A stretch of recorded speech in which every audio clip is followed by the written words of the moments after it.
Tunashukuru sana Mamlaka ya Elimu Tanzania TEA chini ya Wizara ya Elimu kwa kutufadhili mradi huu au miradi hii. Miradi hii imeenda kuleta manufaa makubwa kwa sababu imeenda kupunguza kwa kiasi kikubwa tatizo la msongamano wa wanafunzi madarasani, lakini pia kwenye miradi hii ya vyoo kudumisha usafi kwa wanafunzi wetu na kufanya mazingira ya shule kuwa mazingira rafiki ambayo yananufaisha katika tendo zima la kujifunza na hata kufundishia kwa walimu.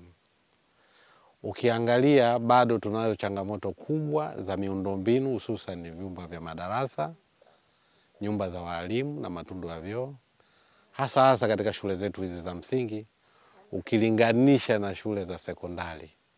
Katika miundombinu shule za msingi bado hali sio mzuri sana.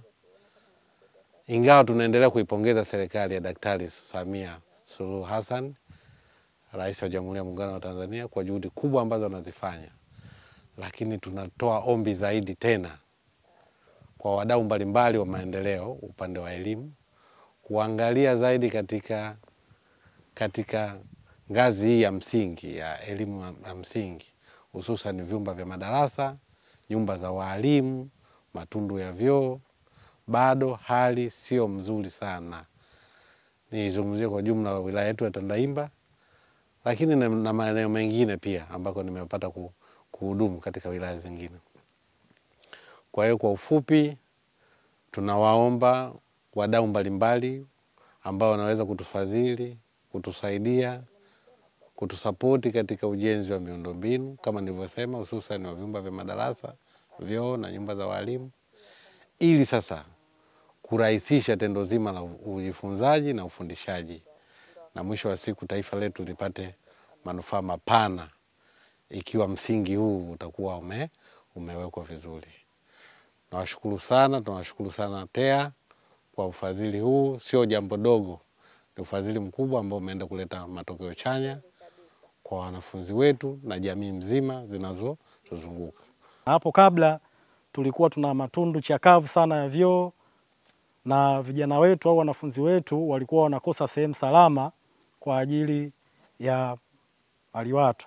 Lakini tunashukuru baada ya mradi huu kukamilika, wanafunzi wetu watapata vyoo bora, matundu bora, na watakuwa wanajisaidia sehemu salama. Lingine pia ningependa kutoa shukrani zangu za dhati kwa TEA kwa hili ambalo umelifanya, kwa sababu moja kwa moja limeenda kutatua hii changamoto ya miundombinu mashuleni. Kwa sisi hapa tayari tuna vyoo bora sana, hivyo shukrani za pekee ziwaendee TEA, na tunaomba hapo baadaye wapatapo nafasi basi pia bado tuna changamoto nyingine kama vile kutokuwepo kwa chuo cha walimu, lakini pia kuwa na uchache wa nyumba za walimu na madarasa yetu chakavu, kwani shule yetu ni shule kongwe. Hivyo nawaomba kwa kipindi kijacho wapatapo nafasi basi waweze kututembelea kwa ajili ya changamoto hizo.